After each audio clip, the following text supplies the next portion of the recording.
Hi, everybody. Aaron Wilson, OSU Extension Ag Weather and Climate Field Specialist, here to give you a July update on the weather for Battle of the Belt. So here we are, really in the thick of it now as we start the calendar month off here in July. We've had a little bit of everything across the state, from very heavy rain, but also some drought risk. While our corn is starting to tassel out there, and certainly the soybeans are closing canopies and flowering across the state. So certainly it has been above average in terms of temperatures over the last 30 days. When we came to you last time, we had a stretch of 90-degree weather there toward the latter half of the month of June of 7 consecutive days with highs above 90. That was the second longest June streak for Toledo and portions of Northwest Ohio. And a lot of us were quite dry during that period as well, which started to raise some rapid onset drought risk, or what we call flash drought conditions. Of course, our growing degree days, unlike last year, are still advanced this year. We're looking at anywhere from 120 to 180 days above normal for this time of the year, and certainly that's driving crop development across the state. When we look at precipitation compared to or total across the state for the last 30 days, anywhere here on the figure where you see reds and oranges, that's a little bit more precipitation. Blues show where precipitation's been rather light, running 50%. Some portions of southern Ohio, 25% of normal. And we're starting to see a little bit of crop stress out there. Certainly impacts on other things like pastures, but not too much in the way of crop stress just yet. But we need to be mindful of that.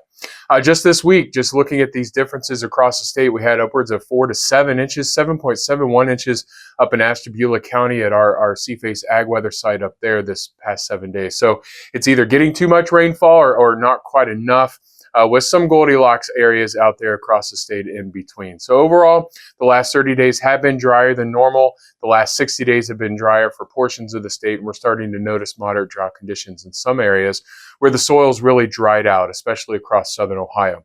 So what about this first week of July? Under beautiful high pressure to start the month, we had lows really in the low to mid 50s across the state July 1st here on the morning. Strong high pressure, highs today in the 70s.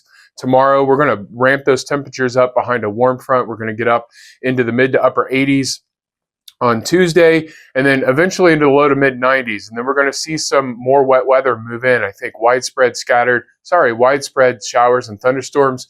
Unfortunately, around July 3rd, July 4th, when folks want to get out and watch those fireworks, July 4th is looking pretty soggy, I think, with showers and storms around. So we'll be dodging those for the fireworks celebrations.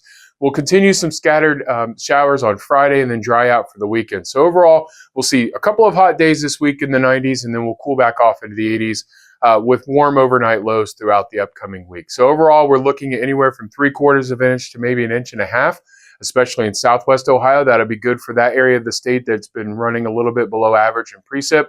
Maybe the Northwest can catch a little break after the very wet conditions we've had here over the last 10 days. Looking after July 4th through about the 14th, mid-month, we do think we're going to keep warmer than average temperatures. I think these are going to be largely overnight lows now that we've got some moisture around. So warm 60s, 70s overnight. But also an increased probability or slight risk for greater than average precip as well. So a little bit more of an active situation, less of a drought concern than we saw maybe 2 weeks ago, but overall conditions looking pretty good for the state out there. And again, we've pulled back on the July outlook in terms of temperatures. We still are likely to run warmer than average, but not really strong probabilities like we were looking at a couple of weeks ago, with about equal chances of above, below, or near normal precipitation. So overall, a decent July, I think. But there's going to be areas of dryness, areas of excessive rainfall, and we'll have to deal with those as it all comes out into the wash, obviously. So hopefully you are in a site that has great conditions for the rest of the growing season. And with that, thank you for joining us, and we'll talk to you next time. Bye for now.